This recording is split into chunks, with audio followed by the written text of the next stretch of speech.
मैं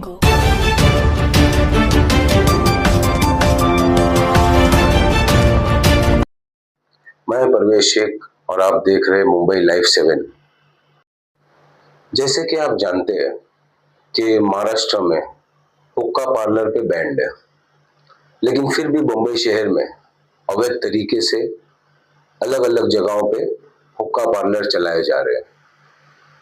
कल हमारे ग्राउंड रिपोर्टर ने एक ऐसे ही हुक्का पार्लर में एक स्टिंग ऑपरेशन हमने किया और हमने वहां चौंकाने वाले रिजल्ट पाए, जो कि जिस तरह से बैंड लगाया गया है और उसके बाद भी ये अवैध तरीके से जिस तरह से ये हुक्का पार्लर चल रहा है, तो हमारे साथ हमारे रिपोर्टर सचिन शिंदे जुड़े हुए हैं।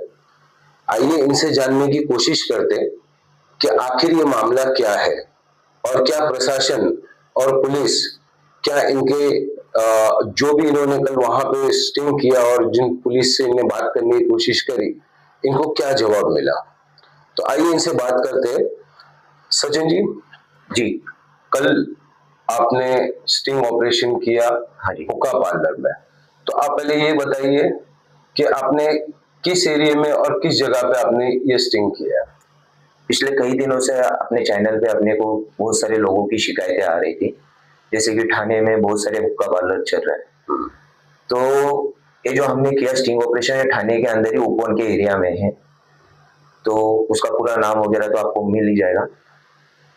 तो वहां पर हम लोग जब एंट्री किए थे, तो हमने एंट्री करते टाइम पे पहले ही पूछा था कि आप हुक्का किस तरीके से मतलब आप सर्व कर रहे हो, कि कई कई जगहों पर टाइम लिमिट होता है। तो हम लोगों ने पहले कंफर्म किया, तो हमें बताया गया कि एक हुक्का आप मैक्स टू मैक्स 1-1.25 घंटे तक चला सकते हो, उसके बाद आपको रिपीट करना होगा। तो ये उनके टर्म्स थे। तो हमने बोला ठीक है, हम लोग बैठने के बाद हुक्का आया, जिसमें हमने कुछ चोरी छुपे वीडियो निकाले। वहां बैठने के बाद फिर ऐसा हुआ कि एक कोई हादसा हो गया, जिसमें उन लोग आए, फटाफट जितने टेबल पे सारे हुक्का रखे हुए थे, जो जो पी रहे थे, वो सब उठाए और लेके चले गए। अच्छा। हाँ, और हमें बोला गया कि 5 मिनट में आपको रिपीट में लाके दिया जाएगा। अच्छा। अब जाने के बाद कोई 2-4 लोग आए थे 5-10 मिनट के बाद। वो आए, वहां पे फोटो वगैरह खींचे उन्होंने।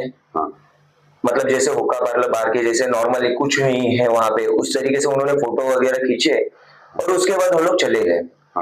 अब उसके बाद हम लोगों ने 2 से 3 बार उनको पूछा, होटल मैनेजमेंट को, कि भाई हमारा जो उठा के लेके गए हो तो लाके तो दो, फिनिश करना है। तो वो लोग फिर जिद पे अड़ गए, बोलते नहीं नहीं वो नहीं मिलेगा अभी, और टाइम लगेगा, ये लगेगा वो लगेगा, आपको बैठना है तो बैठो। मतलब एक अलग लैंग्वेज में आ गए, गुंडागर्दी। आप ये कहना चाहते हैं कि उनको समझ में आ गया था कि आप स्टिंग ऑपरेशन नहीं नहीं नहीं नहीं, हमारा स्टिंग ऑपरेशन से कोई मतलब उनको कुछ समझ में नहीं आएगा। उनके पास ऑलरेडी कुछ ऐसे ही चल रहा है, उनके पास बार बार वारदातें हो रही है और ये अलग आके फोटो खींच के भी लेके गए। अब वो पुलिस वाले थे, प्रेस वाले थे, या कोई आजू बाजू के कोई लोकल लोग थे, अब उसकी जानकारी अपने को नहीं है। फिर उसके बाद क्या हुआ? तो अब वो जब लेके गए, हम लोगों ने फिर उनको बोला तो उन्होंने लाके नहीं दिया। फिर हमने बोला ठीक है, अभी कुछ ज्यादा झगड़ने का कोई मतलब नहीं था वहां पर, क्योंकि हम लोग भी तो कुछ वजह से गए थे। तो हम लोगों ने फिर बिल मंगाया। अब बिल जब आया तो बिल में हुक्का की जगह हॉट कॉफी लिख के आया हुआ है। अच्छा, यानी कि जो आपको उन्होंने बिल दिया, हाँ, तो वो हुक्का नहीं डाल के वो हॉट कॉफी करके बिल का बनाया गया। जी, ओके। और हॉट कॉफी करके उन्होंने लिखा। तो हमने पूछा ऐसा क्यों? अगर आप लिख सकते हो तो हुक्का लिखिए ना, आप हॉट कॉफी क्यों लिख रहे हो? तो गलत तरीके से बिल बनाया उन्होंने। हमने वो बिल भी हमारे साथ कैरी किया हुआ है। फिर उसके बाद हमने बिल पेमेंट किया, वहां से नीचे उतर के मैंने पुलिस प्रशासन को कॉल किया 100 नंबर पे। तो 100 नंबर पे आपने कॉल किया? जी, 100 नंबर पे मैंने कॉल किया। अब जैसे मतलब अब इन लोगों को शायद खबर लग गई थी या थोड़ा हिंट हो गई थी, क्योंकि वहां वॉचमैन खड़ा था उनका। अब जैसे हमने कॉल किया तो मैंने पुलिस को जानकारी दी कि भाई ऐसे ऐसे यहाँ पे इनलीगल हुक्का पार्लर चल रहे, आप आइए, ये देखिए क्या है क्या नहीं, हम भी यहाँ पे खड़े हैं। तो वहां से मुझे बताया गया कि एक 5 से 10 मिनट में बीट वाले आ जाएंगे आपके पास। हमने बोला ठीक है। अब हमारे पास तो बीट वाले आने से पहले ना जाने होटल में किसको फोन आया, क्या आया, होटल वाले सीधा मैनेजमेंट स्टाफ नीचे आया, हमारे पे वॉच करने लग गया, हमारे पे नजर रखी उन्होंने। फिर उसके बाद दूसरा आया, उसने तुरंत सेटर बंद किया। मतलब आपका ये कहना है कि जैसे ही आप लोग वहां से पुलिस बाहर को निकले और आपने पुलिस को फोन किया जी तो उसके तुरंत ही बाद वो लोग ने अपना शटर बंद करके जी और तुरंत के तुरंत सारे लोग बाहर आ गए। जी जी जी सारे के सारे नहीं, लेकिन थोड़े आना शुरू हो गए। अब उसके बाद उनको कैसा बैक से भी एंट्री थी, अच्छा, तो जो बैक साइड से एंट्री थी वहां से भी वो एग्जिट भी कर रहे थे और एंट्री भी कर रहे थे। मतलब इस तरह का हड़कंप मच गया था। हाँ, हड़कंप मच गया था वहां पे, उन्होंने सेटर बंद कर दिया। अब हम वहां पे थोड़ी देर रुके क्योंकि पुलिस को फोन किया था हमने, तो हमारी रुकना जिम्मेदारी बनती है। अब हम लोग रुके तो वहां पे police 5 minute, 10 minute, 15 minute, 20 minute, 25 minute तो कोई नहीं आया। 25 मिनट तक कोई नहीं, कोई ना पुलिस का कॉल आया मुझे ना कुछ, नहीं तो हमेशा कॉल आता है पुलिस का, तुरंत आ जाता है। इस बार ऐसा हुआ कि किसी का कॉल नहीं आया। अब उसके बाद मैंने दोबारा 100 नंबर पे कॉल किया। अच्छा, दोबारा 100 नंबर पे कॉल किया, मैंने बोला सर ऐसे ऐसे है, अब यहाँ पे जिस तरीके से इनका मैनेजमेंट यहाँ रुका हुआ है, हमारे पे वॉच कर रहा है, तो अब हमारी जान को खतरा आ गया है। हाँ, अब हमारी जान को खतरा आ गया, अब क्या कर रहे? मतलब 25 मिनट, आधा घंटा हो गया और पुलिस की कोई कार्रवाई अब नहीं हुई, कुछ नहीं हुई। यानी कि आपने उनको बताया था कि आप मीडिया से कॉल किए जी हो? जी जी जी जी उनको ये भी बताया कि हम लोग न्यूज चैनल से बात करें, मुंबई लाइव 7 डिजिटल मीडिया से बात करें, यहाँ तक की पूरी जानकारी देने के बावजूद कुछ नहीं हुआ। अब उसके बाद दूसरा कॉल मैंने किया पुलिस को, तो सेकेंड बार मुझे फिर से मेरी पूरी इंफॉर्मेशन ली गई। अच्छा, फिर से मुझे रिपीट इंफॉर्मेशन, अब पूरी इंफॉर्मेशन लिए, फिर उसके बाद मैंने बोला सर अभी क्या करोगे आप, मतलब कब तक आओगे यहाँ पे, कोई आने वाला है कि नहीं आने वाला है? बोले नहीं, बस 5-10 मिनट में कोई ना कोई आ जाएगा। मैंने बोला ठीक है। अब उसके बाद फिर आधा घंटा समझ लीजिए आप हो ही गए, 15-25 मिनट ऐसे ही हो गए, कोई नहीं आया। उसके बीच बाद भी 25 मिनट हो गए, कोई नहीं आया, लगभग 1 घंटे हो गया, लगभग 1 घंटे के आसपास वक्त बीत रहा है, लेकिन कोई पुलिस वाला आ नहीं रहा है, कोई पुलिस वाला फोन नहीं आ रहा है। क्या इस बात की कोई हमने रिकॉर्डिंग वगैरह? जी जी सब है, मेरे पास रिकॉर्ड है। अब 100 नंबर की रिकॉर्डिंग नहीं है, आने वाली अभी जो बता रहा हूँ आपको बात, उसकी रिकॉर्डिंग अपने पास है। अब ये जो 1 घंटा बीत गया, कोई नहीं आया हमारे पास, और इसके बीच में 2 पुलिस की गाड़ी आ गई, वहां से पास हुई, जिसमें से बड़ी वाली जो रहती है उनकी बस, तो उसको मैंने रोकने की भी कोशिश किया, उसको मैंने रोकने की भी कोशिश की, लेकिन उन्होंने रोकी नहीं, वो चले गए तुरंत। अब वहां के सीसीटीवी में तो दिखेगा आपको, वो चले गए। उसके कुछ देर बाद फिर वहां से दूसरे रॉन्ग साइड से दूसरी पुलिस की गाड़ी गई, तो उसको हम आवाज नहीं दे पाए थे। अब फिर हम वहां से 1 घंटा हो गया, हम लोग वहां से निकले कुछ तरीके से अपने बचा के, गाड़ी वाड़ी निकाल के वहां से निकले। आप लोगों को लगता है कि आपकी जान को भी खतरा हो गया था वहां पे, क्यों? क्योंकि हमारे पे वॉच रखे हुए थे वहां पे पूरी तरीके से, किसी तरह का कोई वारदात जैसा नहीं, अभी तक उसका हमने मौका ही नहीं दिया उनको, उसका अभी तक मौका ही नहीं उनको मिला कि हम कुछ गलत हरकत करें और वो हमारे पे हावी हो जाए।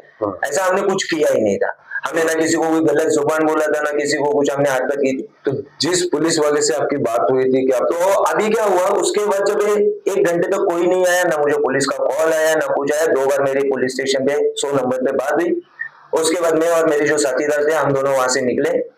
वहां से निकल के मैं बीट चौकी की तरफ बढ़ा, जो वहां पे लक्ष्मी नारायण करके सोसाइटी है, वहां पे शिवाजी नगर के ऑपोजिट में बीट चौकी, जो वो एरिया को लगती है। तो बीट चौकी के वहां पहुंचा, तो बीट चौकी को मैंने नॉक किया, तो देखा वहां अंदर सब खाना खा रहे हैं। खाना खाने वाले इंसान को हम रोक नहीं सकते और उठा नहीं सकते। तो मैंने कुछ बोला नहीं, मैंने सिर्फ उनको इतना पूछा, दादा पुलिस स्टेशन कहाँ पे, ये एरिया को वर्तक नगर पुलिस स्टेशन लगता है, वो कहाँ पर है? तो उन्होंने बोला सामने की तरफ है। मैं बोला ठीक है। अब हम लोग निकले वहां से। अब मुझे जो पुलिस से मैसेज आया था, मतलब जब हम 100 नंबर पे करते तो वो मैसेज भेजते हैं, तो मैसेज में मुझे एक नंबर आया था पुलिस वालों का, तो मैंने वो मोबाइल नंबर पे कॉल किया। अब उस पे कॉल किया तो पता चला कि इनको कोई जानकारी नहीं है, उसकी पूरी रिकॉर्डिंग है अपने पास। अच्छा, हाँ, तो उनकी बातों से ऐसा लगा इनको कोई जानकारी नहीं। फिर मैं जैसे जानकारी दे रहा हूँ, जैसे उनको मीडिया बताया, तो बोलते नहीं मुझे कॉल आया था, लेकिन मैं कुछ अलग वजह से अलग काम में ही आया हूँ, तो मैं किसी और बीट वाले को वहां भेजता हूँ। तो मैंने उनको बोला सर मैं तो वहां से अभी निकल चुका हूँ, लेकिन आप वहां पहुंचे, मैं पहुंचूंगा, क्योंकि नहीं तो मेरी जान चली जाएगी वहां पे। 1 घंटे का वक्त तो ऐसे ही आप ले चुके हो, और कितना टाइम लगेगा, नहीं तो मेरी वहां जान चली जाएगी, मैं इसलिए वहां से निकला हूँ। तो आप पहुंचिए, मुझे फोन कीजिए, मैं वहीं पे अवेलेबल रहूंगा, उसके 2 मिनट के डिस्टेंस पे कहीं पे भी। तो उन्होंने मुझे बोला ठीक है मैं भेजता हूँ। लेकिन अब वो टाइम है और अभी तक का टाइम है, मतलब थोड़ी देर में 24 घंटे हो जाएंगे, ये पूरे वक्त के अंदर ना मुझे पुलिस स्टेशन से एक कॉल आया, ना मैंने जिस पुलिस वाले से मेरी बात हुई उनका मुझे कॉल आया, और ना वो हुक्का पार्लर में कोई पुलिस वाला आया, और कुछ नहीं हुआ। और उसके बाद जब हम लोग निकलने की सोचे कि नहीं भाई कुछ होने वाला है नहीं, यहाँ पे यहाँ पूरी सेटिंग है, यहाँ मतलब नीचे से लेके ऊपर तक, क्योंकि जब होटल में जब बात कर रहा था मैं वेटर से, तो वेटर को मैंने ऐसे ही पूछा था, मैं बोला था भाई कितने बजे से चालू रहता है, कितने बजे तक, मतलब मॉर्निंग में कितने बजे आप चालू करते हो? बोला आफ्टरनून 12 PM को हम चालू करते हैं और मॉर्निंग 6 AM तक चालू रहता है। हॅलो. हॅलो, हा बोला. सर मी सचिन शिंदे बोलतोय. कुठून? वर्तक नगरवरून मी थोड्या वेळापूर्वी 100 नंबर 112 नंबरला कॉल केलेले होते 2 वेळा. की कशा संदर्भात? कशा संदर्भात? हा हा, बोला ना. इकडे हुक्का पार्लर चालू होता. कुठे कुठे? वर्तक अच्छा, नगरला. अच्छा, मला हा हे पडले, मला कॉल पडला, बरोबर आहे. माझ्या हा. याच्यावरती पण आलं, तिकडे पब्लिक जमा झाली मला ह्याच्यासाठी मारण्यासाठी, आणि मी तिकडनं पाहिलो तरी पण तुम्ही पोहोचले नाही सर. नाही नाही, माझ्या दुसऱ्या बीटला पाठवले मी माझी दुसरी बीट, मी तर बेसिक हॉस्पिटलला एका कॉलला आलोय.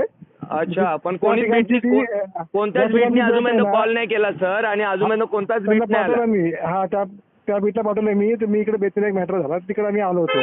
तुम्ही आले, पण तोवर या लोकांनी पडला होता. तर या लोकांनी बंद केलं, आणि त्याच्यानंतर मला मारायला सेटिंग लावली या लोकांनी. मग मी तिकडनं निघालो. मी फोन करून परत सांगितलं 100 नंबरला की अहो सर असं असं होतंय. तरी पण ते मला बोलले की थांबा 2 मिनिटात पाठवते, 5 मिनिटात पाठवा. अजून ते सांगून पण 15-20 मिनिटं झाले सर, अजूनपर्यंत कोणी नाही. मला पण कॉल पडला होता, मग तिथे संबंधित बीट असते ना तिथली, म्हणजे जी ती बीट असते ना त्या बीटला मी कॉल पाठवतो. मी बघा, मी ऍक्च्युली मुंबई लाईव्ह 7चा पत्रकार आहे, डिजिटल मीडियाचा पत्रकार आहे. तिकडे ऍक्च्युली झाले मगाचपासून यांची आमच्यावरती बऱ्याच कंप्लेंट होत्या, म्हणून आम्ही स्वतः येऊन इथं बसून आम्ही व्हेरीफाय केलं. हा, आणि पूर्ण आमच्याकडे प्रूफ आहेत आता की हे लोकांचे हुक्का कसे चालवतात, आणि चालू आहे अजून पण. त्याने बॅक डोरनी चालू ठेवलाय, पुढचा डोर बंद केला, आणि बॅक डोरनी पूर्ण किचन लाईट सगळं आतमध्ये चालू आहे, तरी कोणी अजून पोहोचलं नाहीये. पाठवतो तिकडे, मी सांगतो त्यांना. हे का नसतं कॉल, म्हणजे आमचा जीव झाल्यावरती तुम्ही पाठवणार का सर? नाही नाही, कसं असं माहितीये का, आपल्याकडे 5 बीट आहेत. आता ह्या बीटचा कॉल मला पडला की मी दुसऱ्या बीटला पाठवतो. मी त्या दुसऱ्या बीटला गेलो तिकडच्या. ऐका, मी त्या आपली ती विजयनारायण, आपली विजयलक्ष्मीची बीट आहे ना, विजयनारायण विजयलक्ष्मी कोणती ती बीट आहे ना, शिवाजीनगरला आतमध्ये जी जाते, तिकडे सगळेजण जेवायला बसलेले होते. अच्छा. हा, आता मी त्यांना तर काय बोलू शकत नाही, जेवायला बसलेल्या माणसांना तर आपण हे नाही करू शकत. कुठे बसलेले जेवायला? ते लक्ष्मीनारायण रेसिडेन्सीची आपली जी बीट आहे. हा, बीट, हा ती त्यांची बीट आहे तिथे. हा, मग तिथं त्या बीटवरती सगळेजण जेवायला बसलेले होते. तर आता त्यांना काय बोलू शकलो नाही. त्यांना विचारलं परत, आता जीवावर आलं, आता चाललो. आता मग काय करणार, इथं कोणी यायलाच तयार नाहीये. मी त्या बीटला तरी फोन करतो एकदा. हा का? हा, चालेल. ओके. होणार असेल तर सांगा मला 5 मिनिटात, नसेल होणार तर मी उद्याला व्हिडिओ अपडेट करून. त्यांचा नंबर देऊ का? अहो सर, कधीच यानी कि जैसे कि आप देख सकते हो कि एक हुक्का पार्लर को इतनी छूट है कि एक बैन यानी कि इलीगल तरीके से भी ये फुल नाइट सुबह के 6 बजे तक के ये हुक्का पार्लर चला रहे हैं, और वो भी एकदम धड़ल्ले से गुंडागर्दी करके। पुलिस को फोन करके उनको बुलाने के बावजूद भी पुलिस भी कोई एक्शन लेने को तैयार नहीं इस मामले में। तो ये कैसा दो राह मापदंड है जो पुलिस अपना रही है। एक तरफ उसको बैन है, एक तरफ वो इलीगल है, और दूसरी तरफ कोई कार्रवाई ना हो, ऐसा पुलिस का क्यों रवैया है, ये हम आने वाले सीनियर से और उनके ऊपर के अधिकारियों से हम बात करने की कोशिश करेंगे, और हम आपको इस बारे में अवगत कराएंगे, और आपको इसकी और इंफॉर्मेशन हम आगे देंगे। आप देख रहे हैं मुंबई लाइव 7। मस्त रहिए, स्वस्थ रहिए।